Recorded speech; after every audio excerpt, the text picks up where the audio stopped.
section of the agenda. Each individual has up to 2 minutes to ask their question. And I do emphasize question. It's not an opportunity to get up and make comments. If you do have a question, I would just ask that you sort of line up by the podium. And when it's your turn, please state your name and your address for the record. Are there any questions?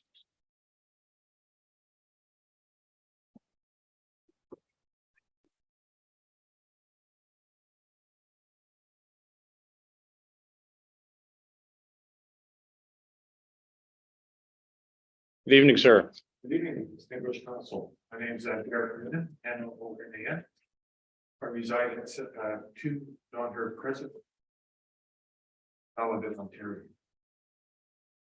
My question for council is in relation to potentially induced bylaws considering the freedom values, and that if council is aware of the case August 25th, 2017, the case of Bracken versus the town of Fort Erie, 2017, in the Ontario Court of Appeals, number 668, in which the Ontario Court of Appeals ruled in favor of Bracken, who was a protester in front of Town Hall in the town of Fort Erie. And if I could just briefly state, I'll summarize very briefly the justice's reasoning for this decision. And that he referenced 2B paragraph 49 of the Charter of Rights and Freedoms, specifically 2B. And in his final remarks, he said municipalities ought not trample the citizens' freedom of expression. Thank you for your question. I think your specific question probably relates to item number 3 under 7, which is motions and bylaw for decision. There is a draft policy that's in front of council tonight. It's premature at this point to comment because council hasn't had a chance to review that. Yep. In a general sense, yes, I am aware of Bracken. One of the things that often I think unfortunately is lost in the discourse when it comes to charter discussions is the fact that charter rights are not unlimited. Just ask everybody to mute their cell phones. And Bracken is one case of many, but certainly there's a whole body of constitutional jurisprudence surrounding the charter and that reasonable limitation on charter rights is something that's well established. And in most cases, in that jurisprudence, the balance that the courts try to strike is upholding on one hand an individual's rights that are guaranteed under the charter, but also ensuring that reasonable limitations can be applied when they need to be in order to avoid a situation where the exercise of one individual's rights may begin to infringe upon the rights of others.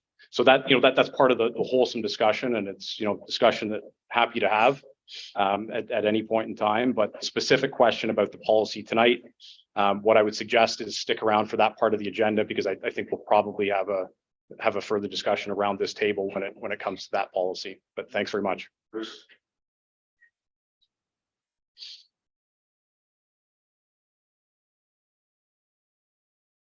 Thank you, Mr. Mayor and Council. Peter Swamsky, 24 Western Drive, Barrie, Ontario. Barrie, Ontario. So I have a question also with reference to the proposed trespass to property policy.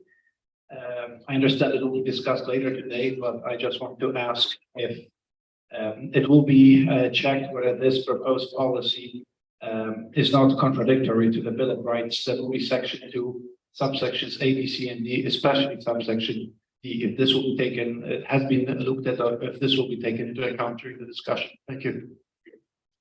Much the same response at this point. It's sort of premature to answer that question until council's had a chance to receive the report and review the draft policy. But again, stick around and we'll have that discussion when we get there. Thank you.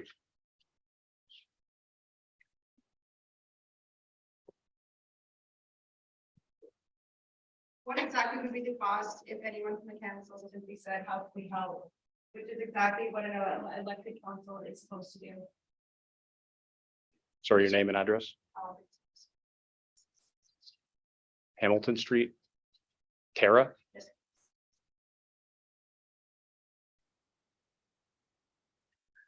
Sorry, and I'm not sure help with what? I just wasn't clear on the context of the question. You said, did council ask if we could help? Help in what respect? With what? The issues going on. Issues. What issue? I'm sorry, I don't, You have I'm not going to assume that I You have know what you're here for. Okay. It's not against you. Let's be clear. It's not against any particular individual. Sure. Has council ever made an attempt to negotiate with us? Negotiate? I don't think there's something for negotiating. Okay. What is there to negotiate? Our rights to. How is council infringing upon your rights? We are now blocked by fences and barricades, and we are being discriminated against and shown as terrorists or. Well, I think that's people who are bordering on here to, stand for our rights to assert and accountability. What's happened. the use of the term terrorist, I think is hyperbole. I think that Okay, no, that's enough. You've asked a question. I'm going to give an answer. The use of the fencing in particular, because that's the only particular thing that I heard in your comments. That's something that was suggested by the Ontario Provincial Police as a matter of public safety, both for those who are protesting as well as the general members of the public. So that's why the fence was provided. Okay, next.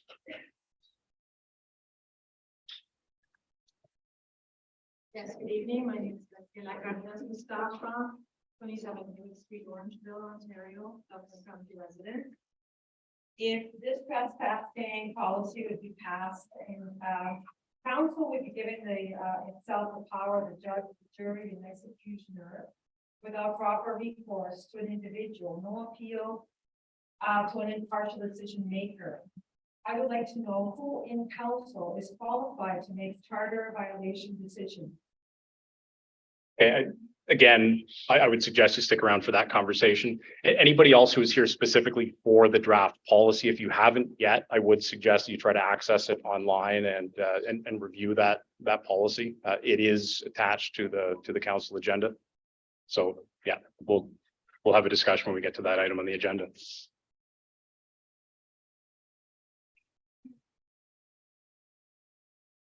I am Mayor Wade Mills and fellow council members. My name is Shannon Stock. I live at 19003 here Ontario Street in Caledon. And I'm here today because I am a concerned citizen for sure. I've been participating in some of the Shelburne Council meetings, either in person or watching online. And we've seen how you have attempted to try to find any loophole possible and try to edge your way in any matter of fact and speaking, particularly with that council meeting with the police, where they several times had to say, we are not going to take a firm hand with this, and we are not going to resort to those tactics, regardless of how much you push. And I guess what I'm curious about is, how are those actions not an infringement on our freedoms? I'm not sure specifically what actions you're referring to. What the police did say was that their mandate is to keep the peace and to enforce the law.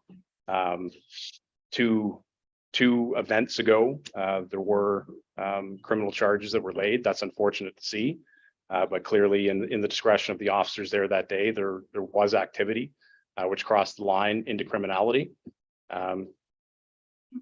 They are the ones who are mandated under the province of Ontario to enforce the criminal code, and they will do so as they see fit.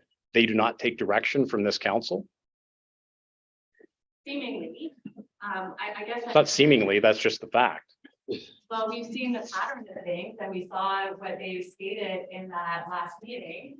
And then we also saw the escalation of events that occurred on that Saturday that you're speaking about, where 2 people got arrested. Now, I am curious as a follow-up question, how many of you have actually had the courage or even just the respect to come out and actually speak to anyone who's there or participate. And I'm not talking about driving by and giving us a finger, right? I'm talking about. I don't think any of the 7 of us would have done that either, so just be careful about making baseless accusations. You know, the whole point here is that we see the efforts that you're making. And I guess what I'm really curious about is, you know, the real efforts from all of you seem to have escalated following roughly 3 to 4 weeks span where Shelby the sheep was certainly getting a lot of attention across Ontario, notably in areas where Trudeau happened to be visiting. And I could understand that there would be some people up above who would be very unhappy about the fact that Shelburne was getting so much exposure and not for the reasons that they agree with. So I guess my real question to all of you is, are any of you being threatened or incentivized in any way on a personal or a group level by any members of the government or groups of the government or any local organizations? I can speak for myself and say emphatically no. I'm not sure what efforts you're referring to that you think this group has undertaken. What I do find curious, though, is that of the 5 questions so far that we fielded, none of the questioners have been residents of the town of Shelburne. What I can also tell you is that, and I've mentioned this publicly on several occasions, myself and I know a number of other councillors around this table have received numerous complaints from actual residents of the town of Shelburne who are not really all that keen about having their downtown taken over every other weekend. And if I can emphasize the point slightly more, part of the issue and part of the frustration, I think, on the part of residents of Shelburne is that most of the issues that the demonstrators seem to be advocating for find no solution in the town of Shelburne. There is nothing this body or any other body in the town of Shelburne can do to address the concerns that are being put forward by the protesters. So the issue becomes for residents of Shelburne is that there's a growing frustration that our little town is disrupted every other week. Our only main street is interrupted every other week. For what purpose? To what end? There's nothing that this town hall can do to address 15-minute cities, for example. There's nothing that this town hall can do to address whatever outstanding mandates that you seem to be concerned about. So if you have legitimate concerns, perhaps maybe you should force those efforts and focus those efforts at the feet of those who can do something to respond to them. I would disagree with you. And that's fine, but we're not having a debate tonight. So I thank you for your question. We'll move on to the next questioner. And I would ask, is there anybody in line from the town of Shelburne? Because we are quickly running out of time, and I would like to give some priority to residents. So ma'am, if you are from Shelburne, please come forward.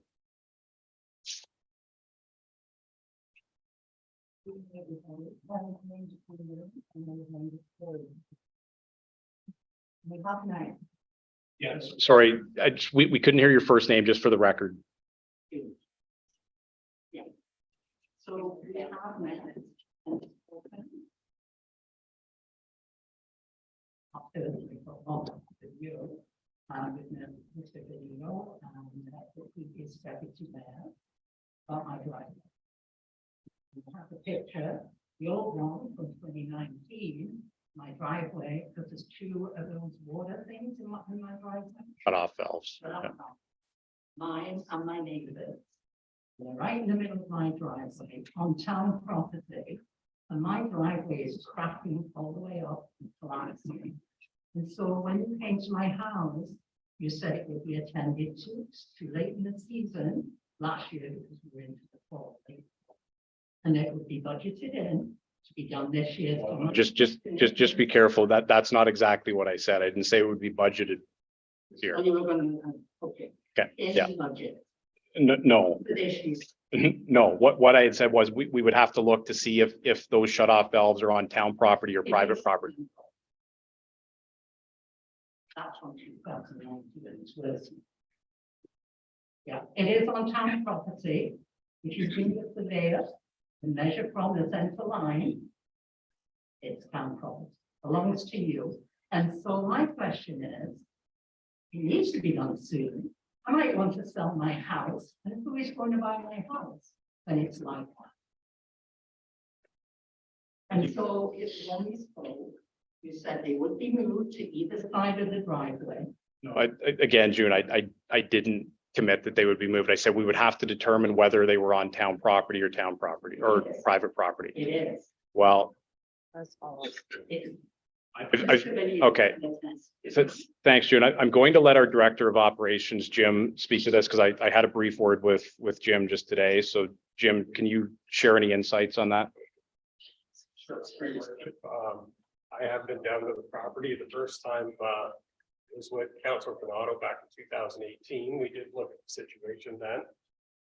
It isn't actually a water service leak or anything else. It's just settlement over time. The service line as it was installed, asphalt driveways over time, they do deteriorate. So I would say, in my opinion, it is time for a resurfacing of the driveway completely. It is typical with some units just to tap one service to the water main instead of having two. So that's how this was done, and they just approximately got to the property line. But it is something that we have all over town is curb stops that do go on to different properties, but the curb stops themselves are right on the property line. On the property line, okay. We have so, that I can put face to your name.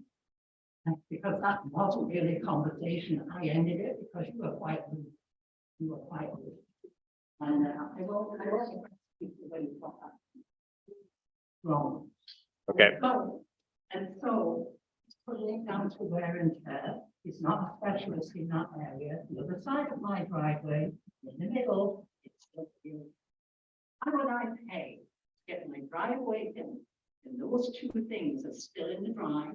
Same thing will happen years from now. How many years? I don't know. So how would I get done? Yeah, let us take a look. Jim, I don't know if a written report is necessary, but perhaps at our next meeting, even a verbal report, just kind of with the options that are available. Sure. Okay. Thanks, June. So what was that? Sorry, I'm a little out of the. Sorry. So I've asked staff to come back at our next meeting and provide us with what options are available. Council to consider. It's in 2 weeks. Okay, can I have the date on that? Is May- that something I could be privy to? May 8th. Yeah, you can come back if you actually were online May 8th, aren't we? Can you log online to view a meeting online? Okay, but we're meeting virtually at the next meeting because this hall is booked for something else. Can you log on? I will. Okay. Yeah. Yeah, do we have your email address? Okay, Jennifer will reach out to you tomorrow, get your email address, and we'll make sure you have the link for the May 8th meeting. Okay, thank you. All right. One more thing, I hope it is resolved this year. Okay. What a move. All right. All right, so we're actually over the 15 minutes allotted for question period, so I'll close question period. For those who didn't get a chance to ask questions, I apologize. I know that's unfortunate, but sorry. Okay, look at not a matter for debate. Question period is closed. And we are going to move on with the agenda. And if there are any more outbursts, those conducting themselves in that way will be asked to leave. So we are going to move on. I suspect that many of you are here for that one particular agenda item. And if that's the case, then I suggest that you stick around and listen to the discussion that takes place at that time. Okay, so we have a couple of proclamations this evening. The first is with respect to National Day of Mourning. Whereas April 28th is a day set aside to honor those workers across the country whose lives have been lost, those who have been injured or disabled on the job, or who suffer from occupational diseases. And whereas the town of Shelburne is committed to establishing and maintaining safe workplace conditions for our workers, and whereas the National Day of Mourning was officially recognized by the federal government in 1991 and originally launched by the Canadian Labour Congress in 1984, together on this day, we strive along with employers and unions across Canada to prevent workplace deaths, illnesses, and injuries. And whereas by recognizing the day of mourning, we acknowledge the continuing need to work collectively with our unions and associations to eliminate workplace injury, illness, and death in the workplace. Now, therefore, I, Mayor Wade Mills, on behalf of council, hereby proclaim April 28th, 2023 as the National Day of Mourning in the town of Shelburne. The second proclamation is for Multiple Sclerosis Awareness Month. Whereas multiple sclerosis is a chronic, often disabling neurological disease affecting an estimated 1 in 400 Canadians and approximately 90,000 across the country. And whereas MS symptoms vary widely and may lead to problems with numbness, coordination, vision, and speech, as well as extreme fatigue and paralysis. And whereas there is no known cure, whereas there is no known cause of prevention of or cure for multiple sclerosis, and whereas the MS Society of Canada is the only national organization in Canada that supports both MS research and services for people with MS and their families, annual fundraising events such as the MS Walk, MS Bike, and A&W Canada's Burgers to Beat MS campaign support programs to enhance the lives of people affected by MS and their families and support MS research in Canada. And whereas since 1948, the MS Society of Canada has contributed $200 million towards MS research, and it is grateful for the dedication and commitment of its supporters and volunteers that has made this possible. And whereas we will find ways to enhance the quality of lives for people affected by MS and to find a cure to end MS. Now, therefore, I, Mayor Wade Mills, on behalf of council, do hereby proclaim the month of May 2023 as MS Awareness Month in the town of Shelburne. And the final one is for Polish Month. Whereas the Legislative Assembly of Ontario introduced Bill 18 on December 9th, 2021 to establish the month of May as Polish Heritage Month, recognition of the great impact Polish Canadians have had on Ontario's history, culture, and community. And whereas Ontario is home to over 500,000 people with Polish heritage, making the Polish community one of the largest groups in Ontario. And whereas Canadians of Polish heritage have participated in building Canada for generations and have enriched its culture and heritage, becoming an integral part of Canada's multicultural community. And whereas Polish Heritage Month be celebrated each May, commemorating Constitution Day in Poland, the implementation of the first democratic and progressive constitution in Europe on May 3rd, 1791. And whereas May 3rd, 1791 is an important date in Poland's history, as it marks the centuries-long struggle for freedom and independence by the Polish people. And whereas Polish Heritage Month is an opportunity to bring Ontarians of all ages and backgrounds together, celebrate Polish heritage and traditions. Now, therefore, I, Mayor Wade Mills, do hereby proclaim May 23rd as Polish Heritage Month in the town of Shelburne. And there is a motion attached to this. Be it resolved, the council approves the request for the Polish flag to be flown for the month of May 2023, recognition of Polish Heritage Month. Is there a mover and seconder for that? Moved by Councillor Fegan, seconded by Councillor Wegner. Any discussion on that? All in favor? It's carried. And the clerk has just advised that we're going to do that flag raising on Monday, May the 1st at 2 p.m. And that will be at the flagpole at Jack Downing Park across the street. Any council inquiries for tonight? Councillor Wegner. Thank you. Okay, so I just have a couple. I think they're basically going to be directed at Jim. Just wondering, the projected completion date for Sand Hill Court. It's pretty messy over there. So I'm assuming that some of the residents would like to know when resurfacing and what else can be done so it looks normal again. And I guess just I know we discussed this already, Jim, via email, but just so that the community watching knows, wondering if there's any updates on the washroom, the public washrooms, when we figure they will be able to be opened, and when we'll see some extra garbages around town. We are noticing an increase in litter, and I've had a few community members reach out to me just wanting more garbage cans around, you know, just on our trails and in our parks and whatnot. So just hoping to have an idea on that. And picnic tables. Because again, with our parks being used, now that the weather's getting a little bit nicer, I know it's not the greatest today and we got snow, but it's also Shelburne. But yeah, we're when the picnic tables will also be out at the parks and stuff, so families can enjoy some lunch outside and whatnot. Three worship, with, Santo, we did meet with the contractor, who started the project last year, and they did get, short of finishing the project up.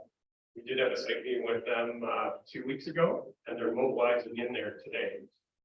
So they've been on the site today.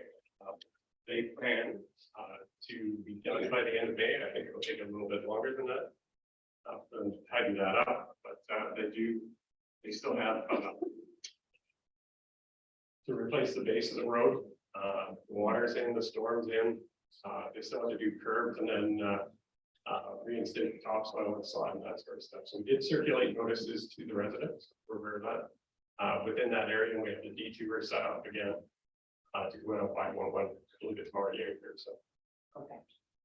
With the, mushrooms, we usually wait a little longer, just so it's a little warmer, so we don't freeze up the water, that sort of thing. Parks and Rec are amping up there now. We've got our new staff members online. We have another person start today too. So, as well as opening those up to garbage avoid picnic tables very short too. So. Excellent.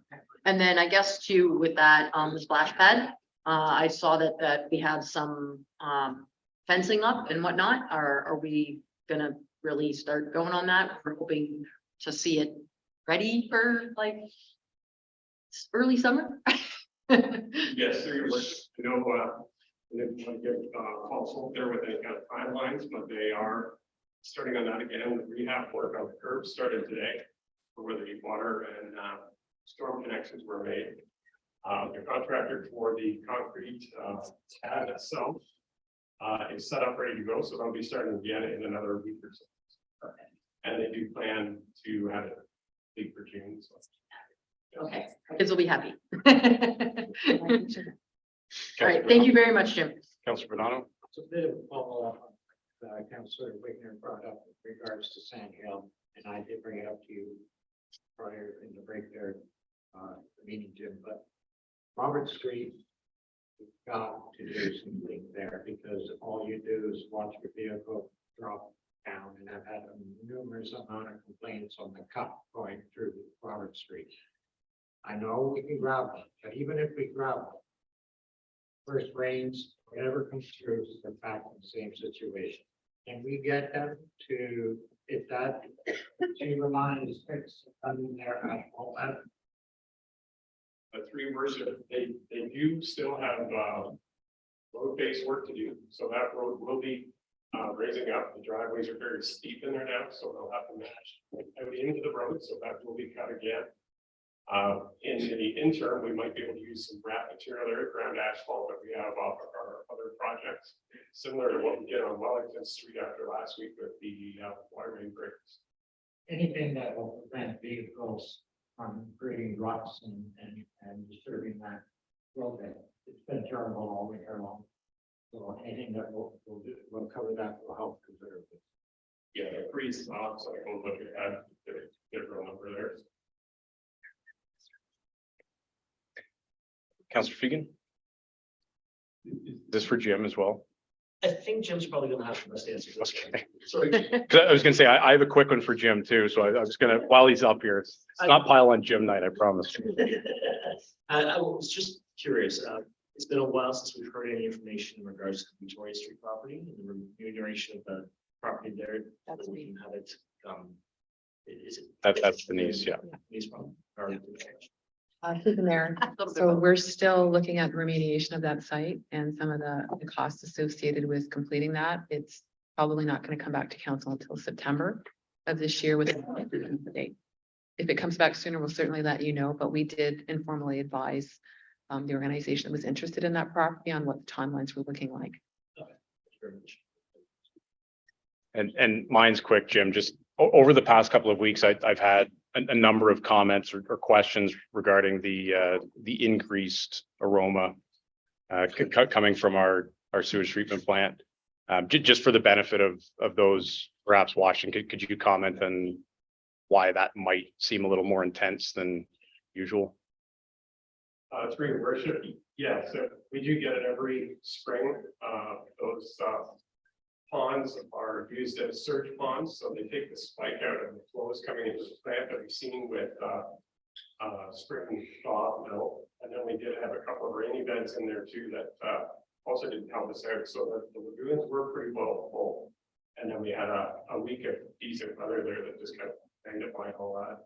So right now, Aqua, our Ontario Clean Water Agency, is bringing that material back through the treatment plant and treating it as quickly as we can. We just don't want to go too thick with that and throw off the treatment process of the plant, and then we end up standing with our absolute objectives. That's a much more technical answer than I can provide, so I appreciate that. So, oh, Councillor Sample. Just a quick question for you. Fiddle Park, do we have any update or what we're gonna do about that lake and the water that's flooding in that area? Right across from the kitchen area? Feeds right into the building. Yeah, through your worship, we'll be looking at upgrade plans with the park, through our parks master plan and Fiddle Park plan that's underway there now. The way the drainage comes across the road there from County Road 11, it just kind of meanders in through the park. There's no actual culverts in there. So we'll have to look at that while we're doing our work in there. A couple of crossings for the laneways and that, if the plan doesn't change the roadways that are in there already for it. Thanks, Jim. All right, on to our regular agenda then. Our first report tonight is from our CAO, just regarding the amended weekend transit service with the agreement with the County of Grey. So Denise. Thank you very much. So this is actually just the revised report coming back to you with respect to the updated agreement. We had our insurance company look at some of the clauses, so specific to the indemnification, which is outlined in there. So really, it's a minor change. We just want to get started this weekend on the 29th with the 14 new stops. We've started doing their promotions as well. So this is more of a housekeeping issue, and that's why it's back and forth. Okay. So the motion simply is to receive Denise's report, receive the MOU, and for leave to be given for the reading and enacting of bylaw number 25-2023, which is a bylaw for the corporation of the town of Shelburne to enter into an agreement with the corporation of the County of Grey and the corporation of the township of Southgate for the purposes of operating weekend transit in the town of Shelburne. Is there a mover and seconder for that? Councillor Bernardo, Councillor Sample. Any discussion or questions for Denise? Seeing none, all in favor? That's carried. Okay, oh, sorry. Share. Yeah. You want to introduce it? Okay. It's a little awkward with one microphone, but sorry, the second item, I'm going to turn back over to our CAO and talk about our Shelburne Town Hall Art Gallery Management of Programs and Exhibits pilot project. Thank you, Mary Ellen. So this is just a simple overview of some of the changes that we've implemented with respect to a pilot program. As you can probably appreciate, we have an amazing exhibit currently from Darlene Haskell. It has been exceptionally well received. It's a reflection of utilization of the space. We are building on the community improvement plan, some of the ideas that were addressed in there, and also the 12-week moves, as well as the feasibility study for Grace Tippling Hall. The commonality between those three reports was that there was tremendous potential for Grace Tippling Hall and the art area to serve as an enabler for downtown, to bring more people to the community, to enjoy what we have to offer, and learn a bit more about the art in the community. With respect to the program that we've implemented, and I would like to later give credit to my colleagues who have played a significant role and done a tremendous amount of work in developing this. We have every month almost booked. There's next month is the Streams Initiative, where the takeover of Town Hall from our young artists. We have works of former artists that were very prominent in the community with respect to the previous gallery, including Tracy Smith. So we're really excited about, especially September with Indigenous and our Unsung Heroes plans for November. So This is just, I guess, a small example of how we can utilize this space. And we just wanted to make everyone aware of how we're working towards this on a pilot program. We also have a special component for tonight's, which I've referenced in the report, where Mr. Hassel is going to be donating to the town a significant piece that his wife, who passed away in 2022, did. We have it here. We're going to ask him to come forward and have the mayor unveil it to him. We'd ask him to say a few words if he'd like, and then we'd like to get a couple of photos. So with that, unless there's any questions about our new program for their gallery, I think one thing I should mention, because we have had some questions, is through our DEI and our accessibility commitment, we've acknowledged that looking at everything through a barrier-free lens is critically important. In the past, we would always have art hanging on our walls, going up and down the stairs. That certainly is fantastic if you're able-bodied, but it certainly prevents those people that are not from having that viewing experience. So we've made a conscious effort to remove art from those areas in recognition of that commitment. So just in case people are asking, why there's no art in the staircase, that's the reason why. So without any further ado, I'd like to give recognition to my colleagues, Melissa Kenny and Chantel Richards, for not only the time and energy they devoted to creating this plan, and they're happy and looking forward to working with volunteers in the Arts and Culture Committee for reception and for other special nights, volunteers, for all the work that they did in making this happen. It wasn't easy. They did it within their regular day job, and I want to just thank them on behalf of all of us for all the work. So if we can have you come forward, we will bring the significant piece of art on behalf of your wife and unveil it. So they do it up here. Well, we just didn't want to have this ugly, put it on the bottom. So it's over here.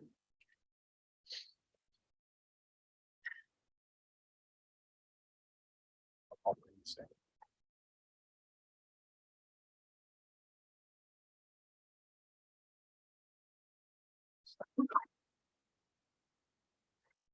This one. Thank you.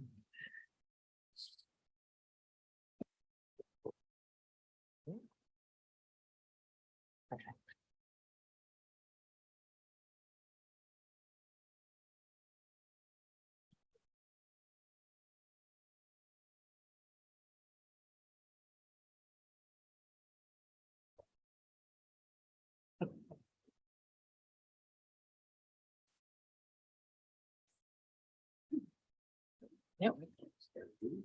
Good. Yes. No, okay. That's fine. Yes.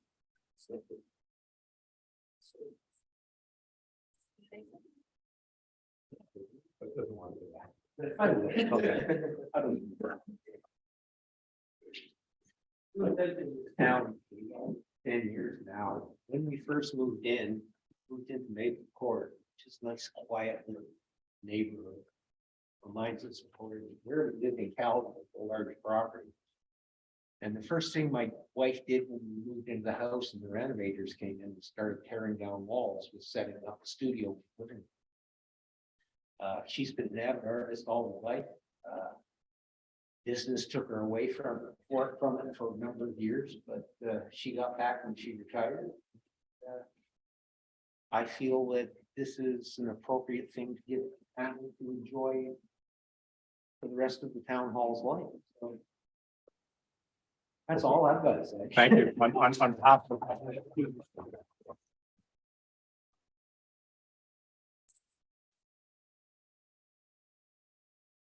And I guess I would be remiss if I didn't point out that the few remaining pieces that are hanging out in the gallery are for sale. Yeah. And I think you're doing something special with, I'm doing something special at the end of the show. but with the proceeds too. All the proceeds from the work that is sold out there is going to Heart and Stroke Foundation. So So she has work in other galleries throughout Ontario right now, and all of those proceeds will be donated as well. So on your way out, if, well, they're hard to miss, but take a look at the pieces there. If anybody's interested, who do they contact? Tomorrow or during regular hours? Okay, okay. And as Denise said, thank you both very much for your efforts in pulling this together. Wait, can I just get a picture with those two shy ones? Yeah. Guys, get. Shy ones. Otherwise, we are not. Yeah, exactly.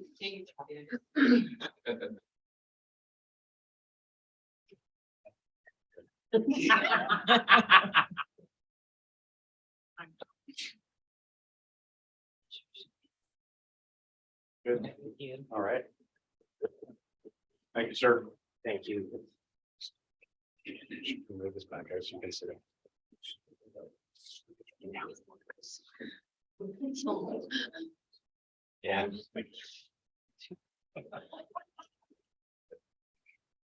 Oh, it's really pretty.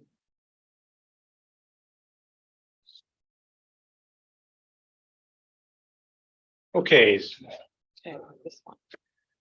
can I have a motion then just to receive the CAO's report with respect to the Town Hall Art Gallery? Councillor Bernardo, seconded by Councillor Wagner. All in favor? It's carried. Okay, next is the CAO's report regarding the draft trespass to property policy, use of town property and facilities. So it's back over to you. Thank you, Mayor Mills. So just the background with respect to the request for the report came from council back in September 2022. And at that point, it was the direction that staff would bring the report back within the next meeting. Obviously, that didn't transpire. Certainly, we did follow up with 2 other outdated bylaw policies, and that was namely noise as well as road occupancy. So we followed up with that request with respect to a trespass. Council had asked us whether we would look at a bylaw or a policy. What we presented to you tonight is actually a policy. With respect to the review, there were comprehensive assessments done of the policies or the bylaws of many other municipalities in Ontario in terms of how to manage or deal with potential uses of property that was inconsistent with not only legislative requirements or other policies within that town or that municipality. I think it's fully recognized, and while it's not stated in the report, council has stated it numerous times in the past.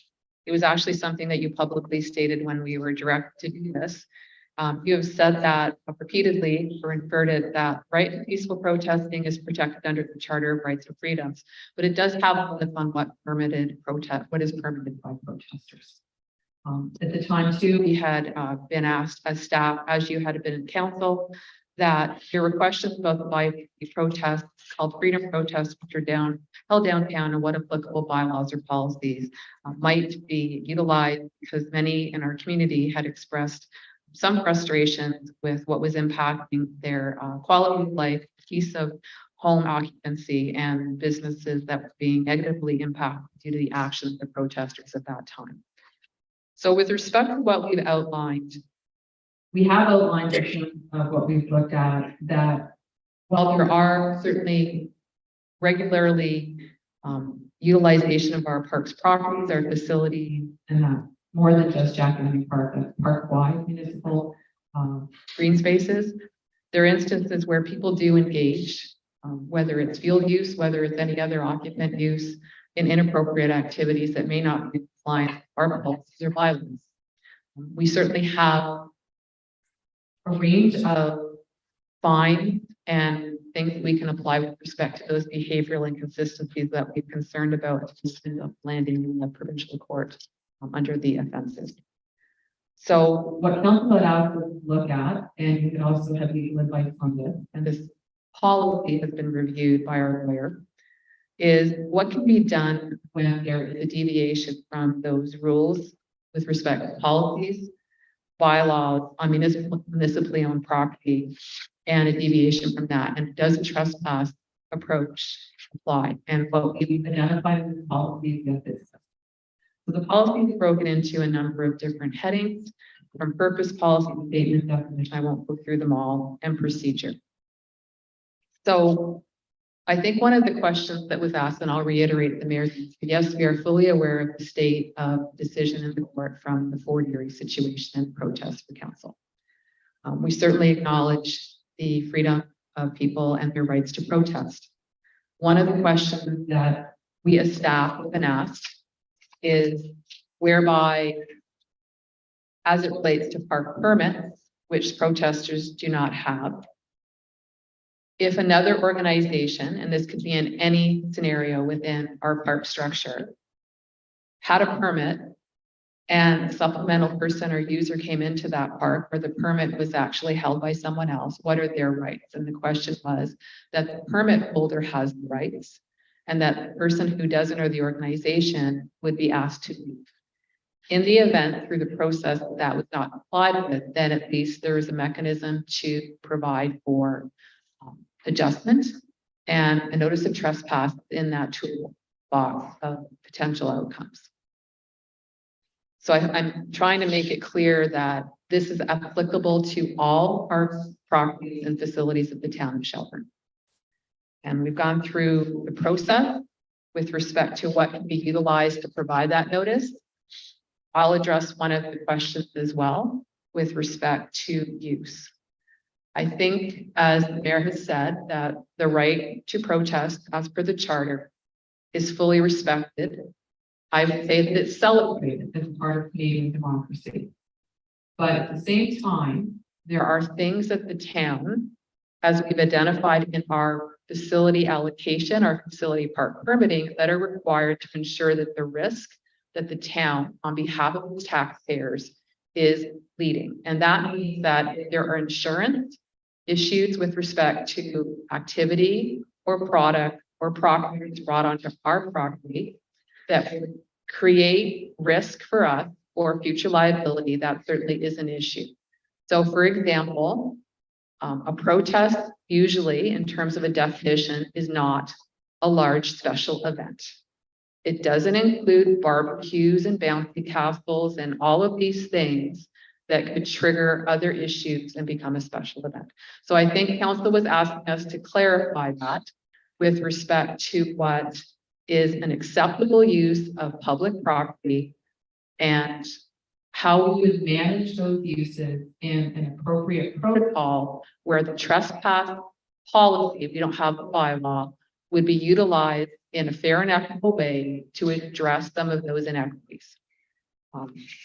So that really is the heart of it. It's formalizing that the town of Shelburne would have trespass policy.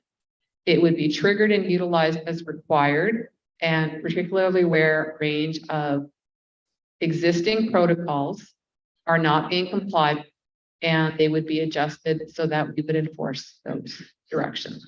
So if you are protesting, if you want to bring it back to that, in a peaceful, respectful, non-disruptive way, and not doing things that are outside of our own protocols, respecting our bylaws, respecting our insurance, then we don't have any issues in terms of this. But this is the background the council asked us to look into.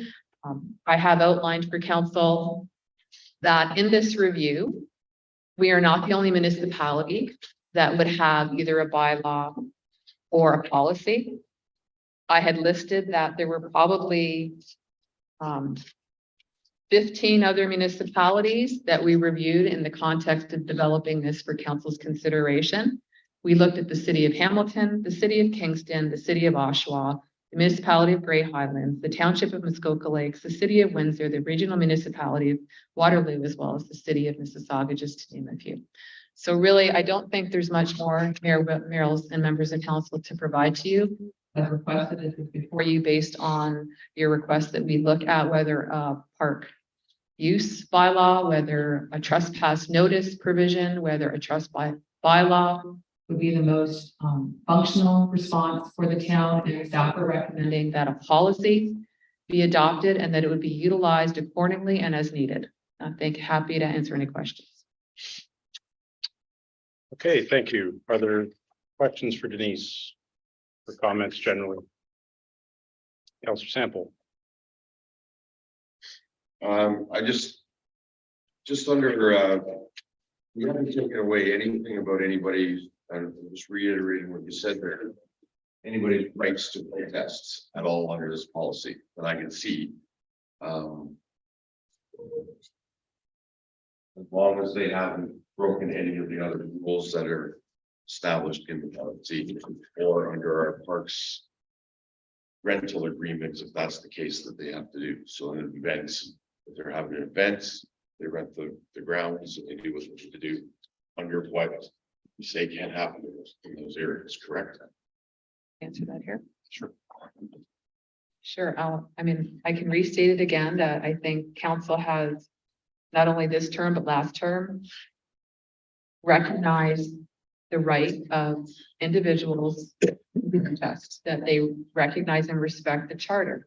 What becomes problematic is when we see elements of what is happening in our downtown that create risk and exposure for us, that have spilled beyond what a protest is, that we have some right as well as citizens of the community to not have to be enduring that. So we do have fines associated with park permitting and not compliant. Now, while those are triggering the court application process, this is another tool that, if I will use the example, if you put up large inflatables that are issues with respect to our insurance requirements, if you barbecue under tents that could be flammable, if you do all of these things, then you're not supposed to do that. That is not, that is not an exclusive right that you can void every single other requirement of the town of Shelburne in protesting. So to answer your question, this is, for example, in the, let's say, continuum of requests. If we say, okay, please stop doing X, Y, or Z, and you don't, then this may trigger another outcome on how we handle that behavior. And I'm going to clarify that if the park was permitted by somebody else, regardless of what permitted park it is, anybody that tries to utilize the park that is permitted by someone else would be asked to discontinue being present so that the permit holder can continue to use the park under the provisions which they have paid for. Anybody else? Just to follow up on Councillor Sample's comment, I mean, I think that's an important point, that, that there is nothing contained in this policy that restricts anybody's limit to protest. And as I mentioned during question period, for those who are with us tonight, or those who may be watching from home, if you haven't actually read the policy, I would suggest you do so. It's an 8-page document. It's not, it's not an awfully arduous thing to get through.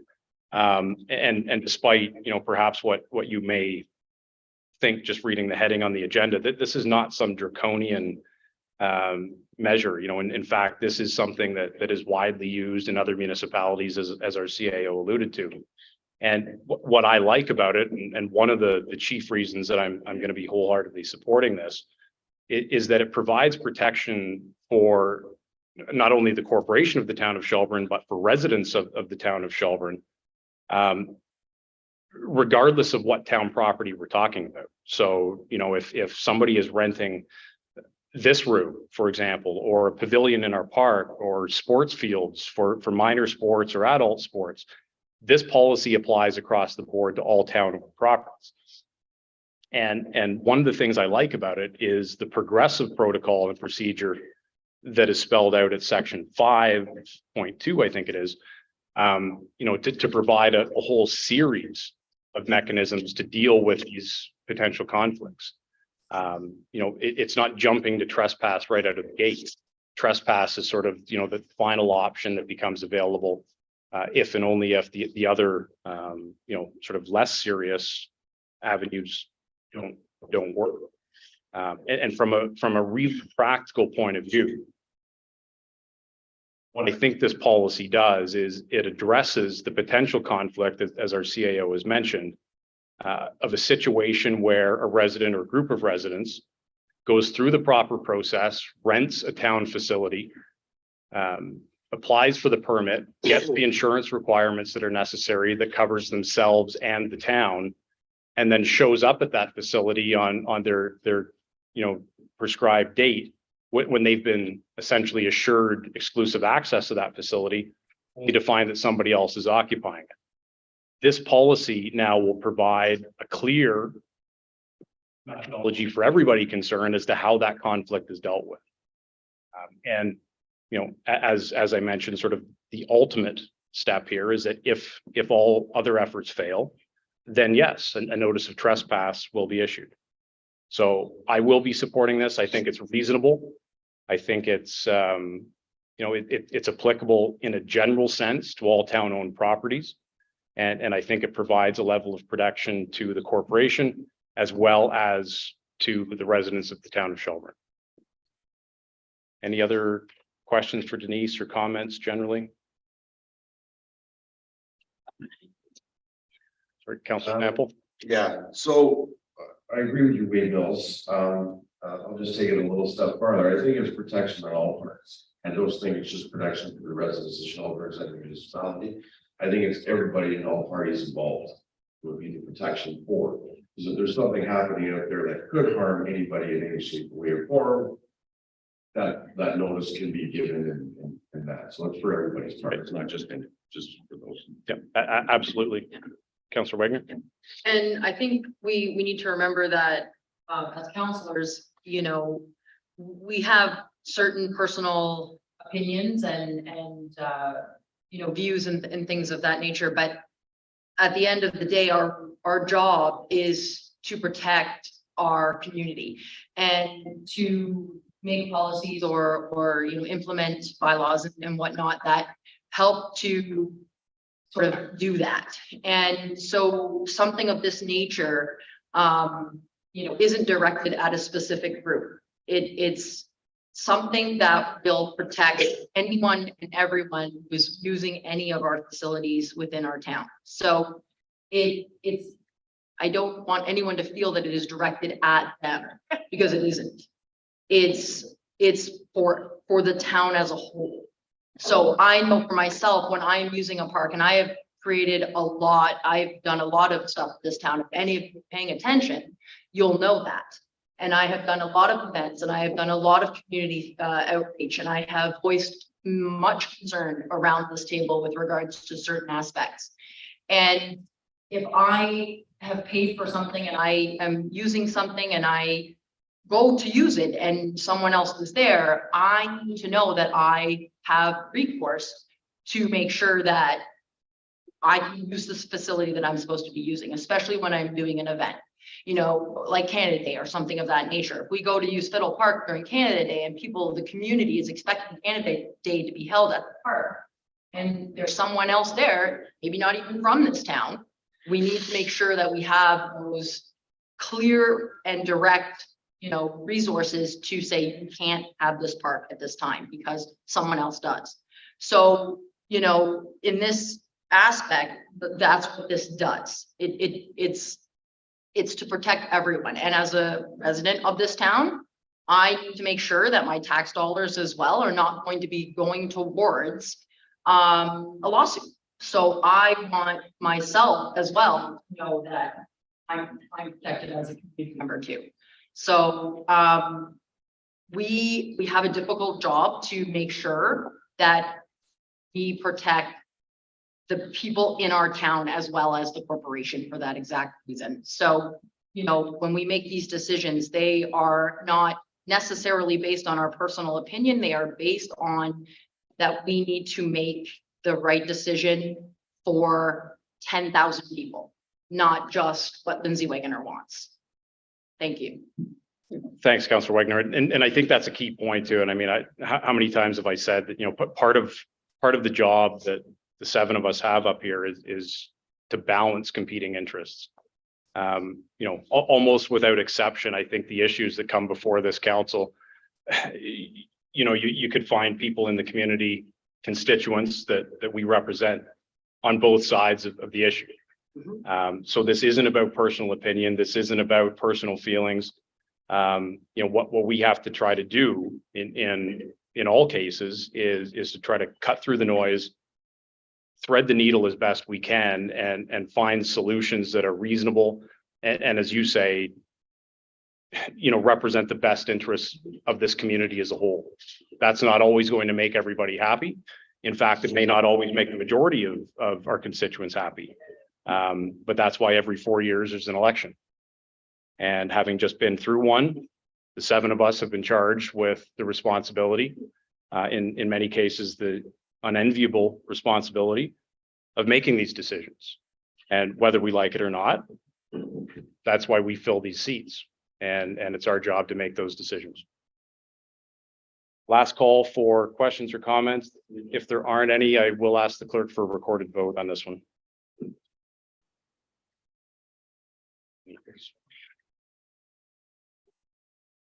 A recorded vote has been requested. When I call your name, please indicate yes or no. I'll just read the motion first. Sorry. Be it resolved, the council receives report CAO 2023-12 regarding trespass to property policy, use of town property and facilities for information, and that the trespass to property policy, use of town property and facilities be adopted. Mover and seconder for that. Councillor Bernardo, seconded by Councillor Fegan. Councillor Fegan, Yes. Councillor Bernardo, Yes. Deputy Mayor Hall, Yeah. Councillor Sample, Yes. Councillor Wagner, Yes. Mayor Mills, Yes. motion carries. Thank you. Okay, so the next item. Okay, is a report from our clerk regarding the restructuring of our Economic Development Committee. Report from our deputy clerk. But I think our clerk is going to walk us through the presentation. A quick overview of Alex's report, while she does the minutes for us. So these two reports somewhat go hand in hand. They involve the committee structure and which we're having some challenges with. So the first report regarding the Economic Development Committee. In November 2002, staff advertised for applicants for advisory committees of council. Council appointed 3 members of the public and 2 members of council to the committee. And so the mandate of the EDC is to enhance the economic opportunities as well as the quality of life for town of Shelburne residents. Through the controlled development of commercial and industrial sectors, the EDC will advise on all aspects of economic development in the town of Shelburne. They will promote and maintain communication with council as an advisory role and work with public forums on initiatives that promote job creation. Since 2020, due to COVID-19, the committee was not active as the previous members were dealing with a range of significant issues related to the pandemic and needing to devote their time to managing their business. In 2022, staff reviewed expanding this committee's membership opportunities to include involvement from professional organizations associated with the town of Shelburne, but may not be residents of the town, which is the requirement of the terms of reference. This report recommends the expansion of the Economic Development Committee membership to include members from groups and organizations based beyond the Shelburne boundary, as they have a direct relationship regarding the provision of services and support to Shelburne.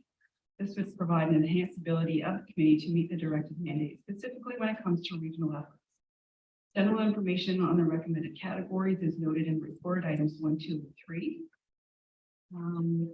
So with that, I'll look back to the recommendation is that council approves the restructuring of the Economic Development Committee to include financial institutions, local business representatives, Central County Tourism, and the Workforce Planning Board. Any questions, Councillor Fegan?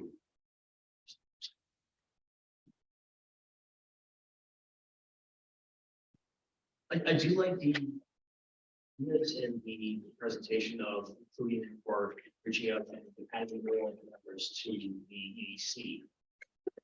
You know, that one of the 3 processes that were reviewing all the applicants for the other committees as well. One of the concerns that we all have is that all of the committees are very, very light. Is there other opportunities for the other committees that we can look at, like we have with the EDC, that we may be able to reach out to other institutions, other bodies to see if we can do stuff with the committees as well? That opportunity is available, and that would be at the direction of council should you choose to suspend those parameters within the terms.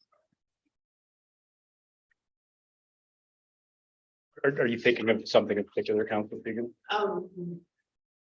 I mean, I'm not exactly sure how well. I know that DEI has lost a couple. I know that arts and culture and Heritage are now forming together as well, as is later on in the agenda. Since we've got so many committees that are so light, I'm wondering if maybe we need to look at potentially getting other volunteers through other academies. Their CAO wants to add something. So I can answer the one question with respect to DEI. I think what we're looking at in terms of the process is there were, I think, 28 or 23 people that applied. And we should probably go back to that initial list first. EDC was very specific because within the terms of reference, there had already been recognition that there might be specialized roles. So as opposed to being an individual, we would like you to represent that business entity to bring that voice to the table. So if you can let the clerk and the deputy clerk who managed the nomination process and brought forward that application submissions to the team that was doing the evaluation, if the next review of that doesn't, I guess, provide sufficient numbers of members, then certainly we could come back and re-trigger this component as the terms of reference. But I don't think you're there yet for those other committees. I think, you know, the recommendation that's coming in the next report makes a lot of strategic sense. But I think the DEI first, if you could let the second round of review continue, and if that's not workable, then we certainly can come back with another solution. Okay, if what I would suggest then is if staff can keep an eye on forum and all that sort of stuff, if we start having forum issues, it might be something that we should consider. Absolutely. Councillor Bernardo? I had a conversation with Megan from Shelburne Golf Course. She would like to be on the committee. I think she could be on the committee because she was outside of town, but her dad was chair for 10 years, EDC, before he retired. And I've spoken with her, and she emphatically said she would love to be on it. So, for example, if we reach out to people that we know and speak to them, is that any problem at all? Go ahead. So process-wise, we've identified what categories would be requested. We'll put out a call for those that would be interested, and it would still have to be reviewed, and that list be brought back to council for endorsement. So certainly you can make people aware of it, but it won't mean that, you know, you're appointed. That still has to come back to council for the recommendation. So do they, I guess the question is. We'll create a have to process. apply? Yes, so if this report is approved, we will create a process to find out who's interested. It's not necessarily going to be an application, but you have to at least remit something in terms of your credentials to fill that particular category. And in May, as the report outlines, staff will bring back a list of recommendations with one name per category for council to consider. Is it? So another question. The names are coming back to council as a whole or coming back to the committee that originally reviewed it with recommendations to council? The process that we've recommended is that it would come back to council as a whole with this new structure being implemented. So I think Councillor Bernardo, the one individual that you referenced, you know, could logically fit under the local business representative category. Oh, yeah. And I certainly don't see any issue in, you know, us going out sort of drumming up support. You know, but as the CAO mentions, yeah, they'll have to apply or at least express, you know, some sort of expression of interest. That will then come back to this council, and then we can decide how we're going to appoint in each of those four categories. But yeah. Anybody? Oh, sorry, Deputy Mayor. Peripheral vision wasn't that good. Again, based on the fact that I sat on EDC prior to my council terms, you know, I fully support what this report is bringing forward. I think it allows us to take a broader lens, so to speak, as to what Shelburne may or may not need. We don't necessarily understand that if we're just looking at it from our own perspective. So broadening it out certainly brings a different perspective that I believe that is a benefit to the entire process. I would second those comments. I mean, traditionally, the EDC committee was known as the Shelburne and District Economic Development Committee, and that I actually had a number of conversations with Sam Young about that too. But I think the spirit of that also is in keeping with, you know, something that we've talked about a lot, and that is that Shelburne really has become sort of an economic and service hub for much of, central and north Dufferin County and, parts of southern Gray as well. So I think it's entirely appropriate that, we focus not just on town of Shelburne proper, but invite input and membership from outside of the actual municipal boundaries of the town. So I like it.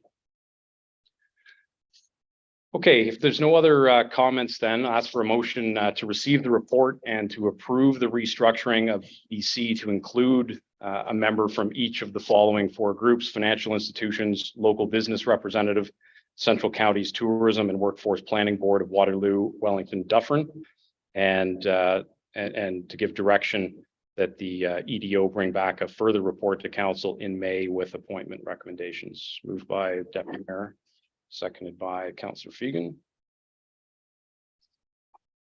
Favor? It's carried. You going to handle the next one too, Jennifer? Are you going to deal with the next report as well? Yeah.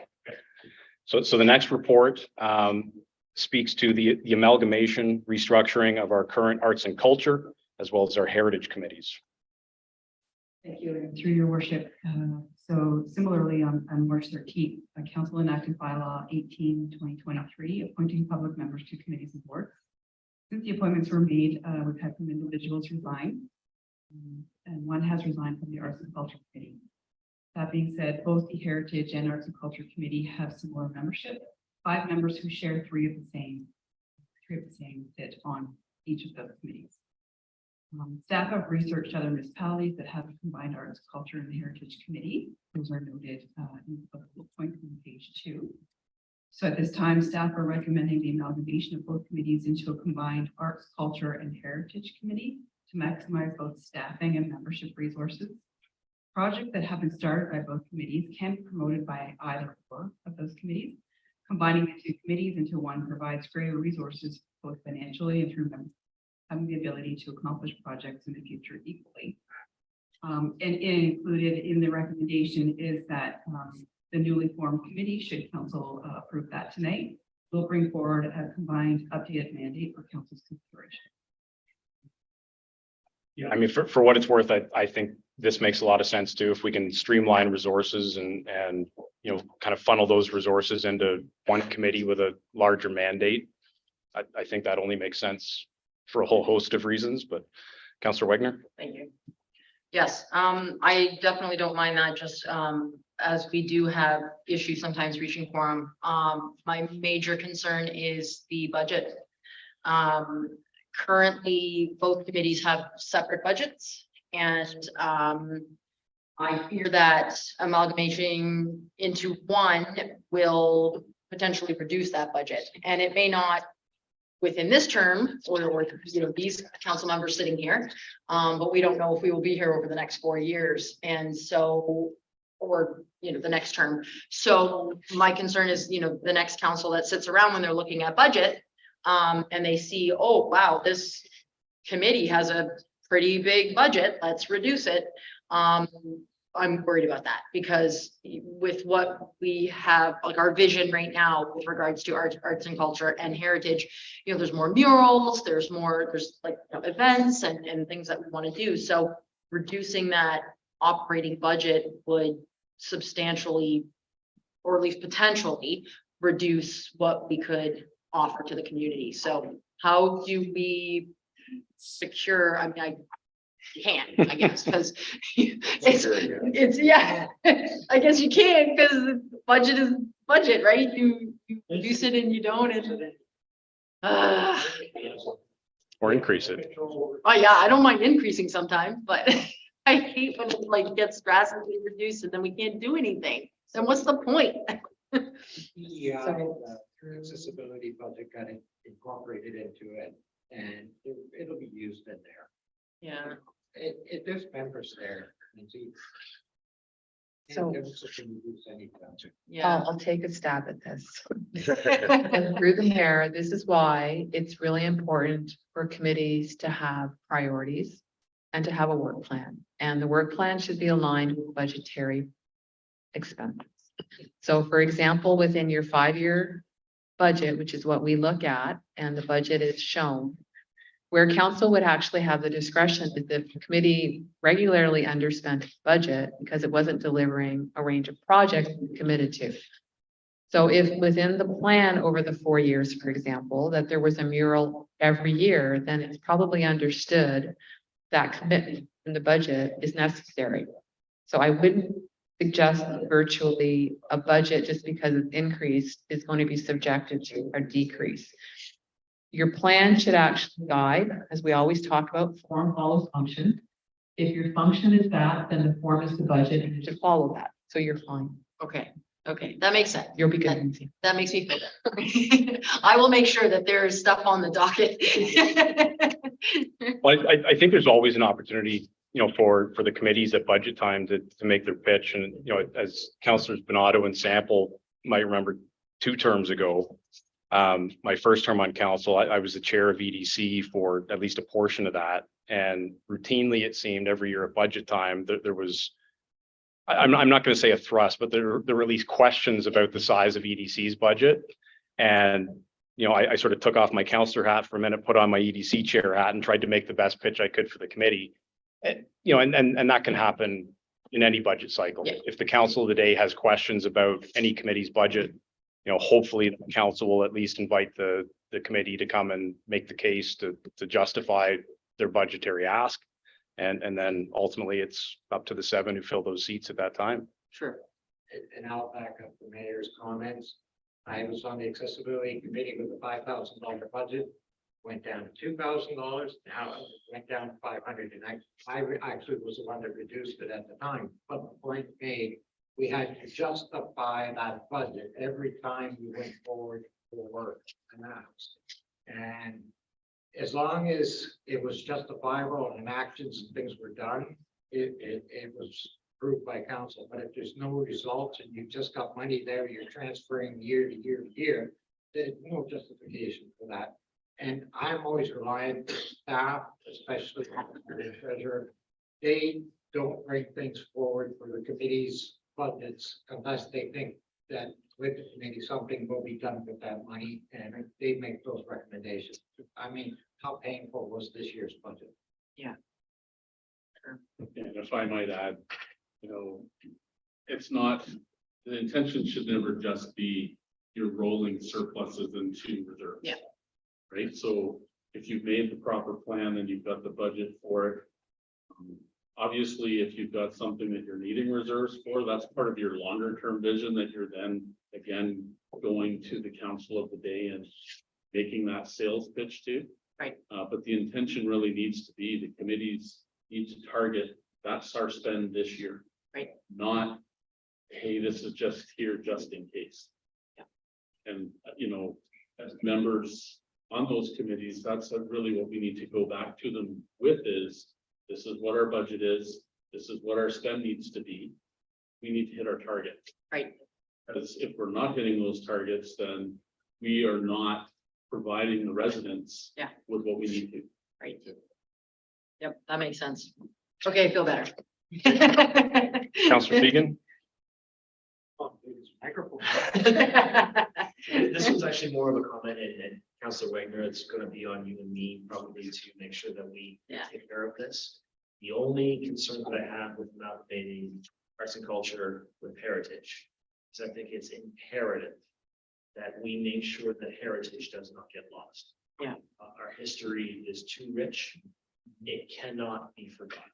And because we are on that committee. Yep. It's gonna be on you and me, make sure that that is absolutely followed. Yeah. I think ours will complement there. Oh, it's. Oh, I think so too. Yeah. Yeah. But at the same time, we cannot lose vision of Yes. remembering our history. That it has to be part of.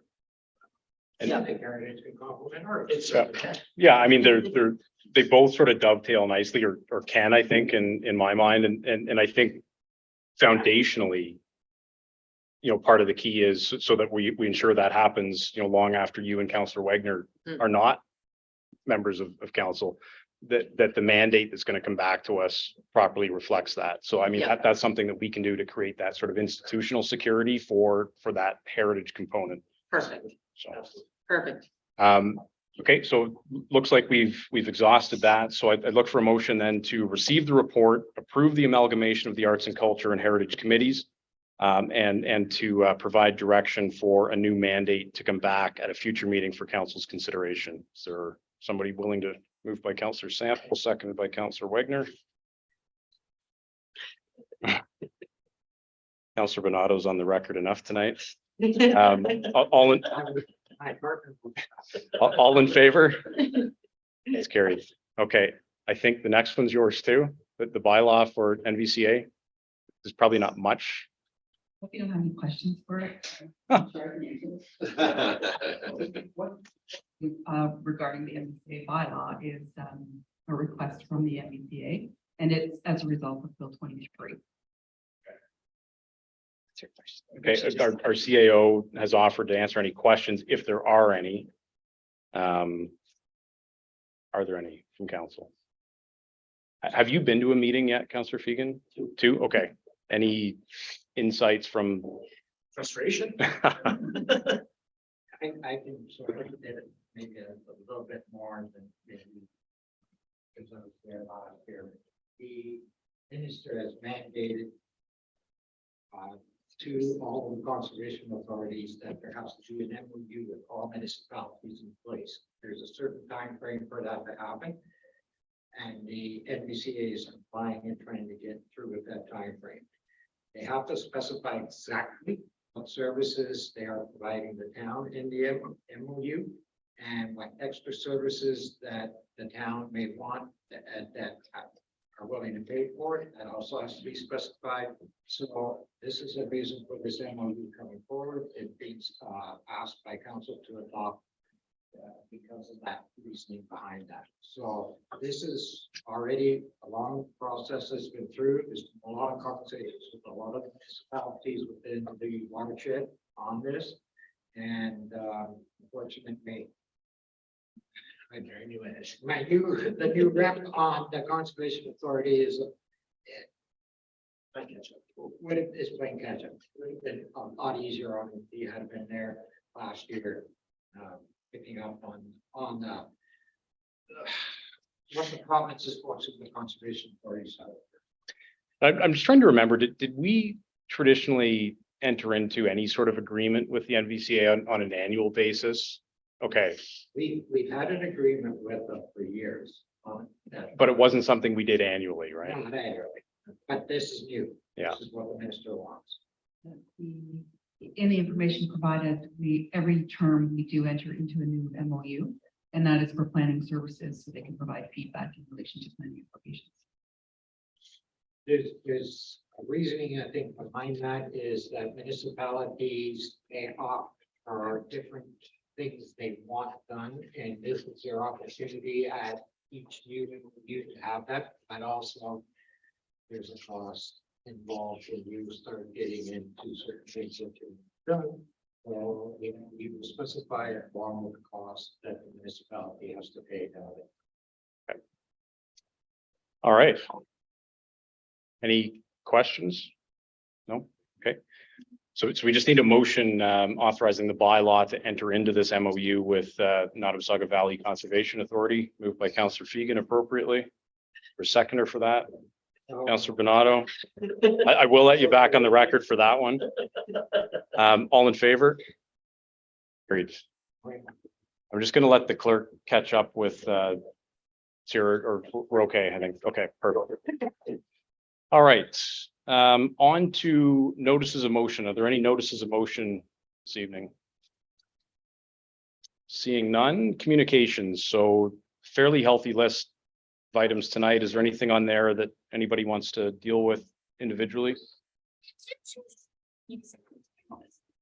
I kind of feel like number 7. When I read it, I'm just a little confused with sort of what they're asking, like, because it's not really stating that they want any policies in place or they want so I'm a little confused just what direction that they're asking be like. So it's like, I want to support it, but I don't really know what they're asking at. Like, it's just sort of a broad statement.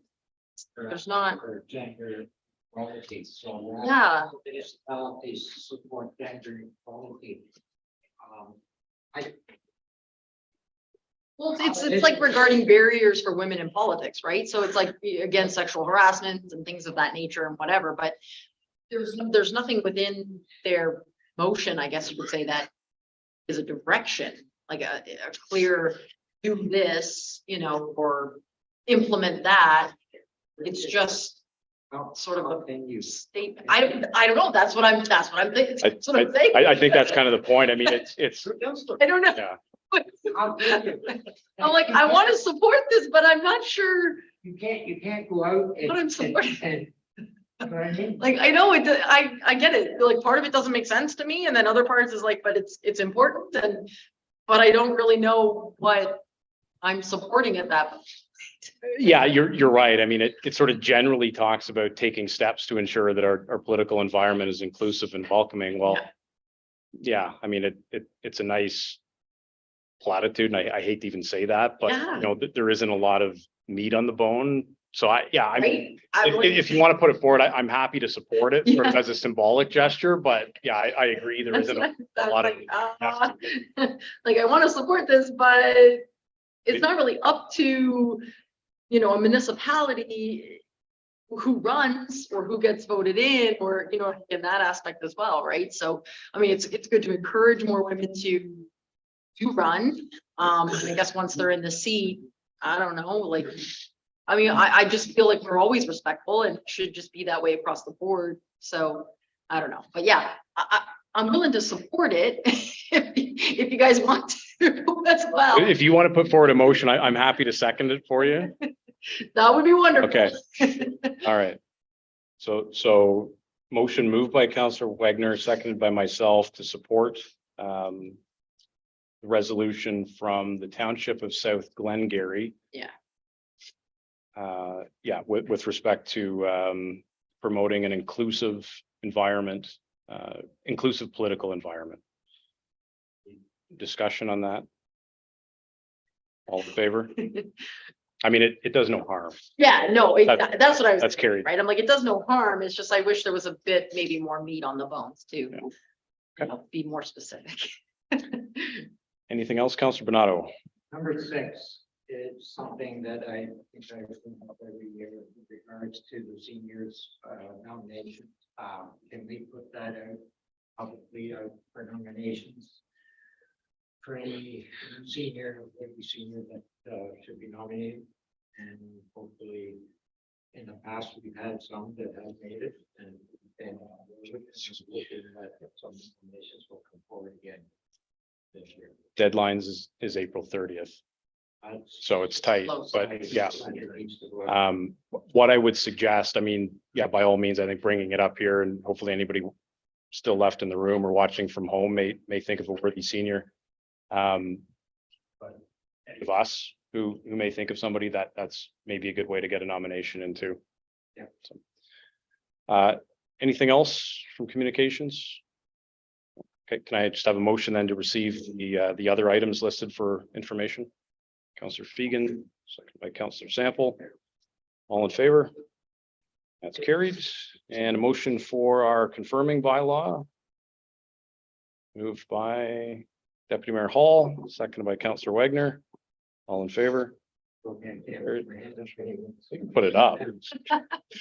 You can adjourn. And a motion to adjourn. Councillor Bernardo. Seconded by Sample. All in favor? Carried. All right. Thank you all.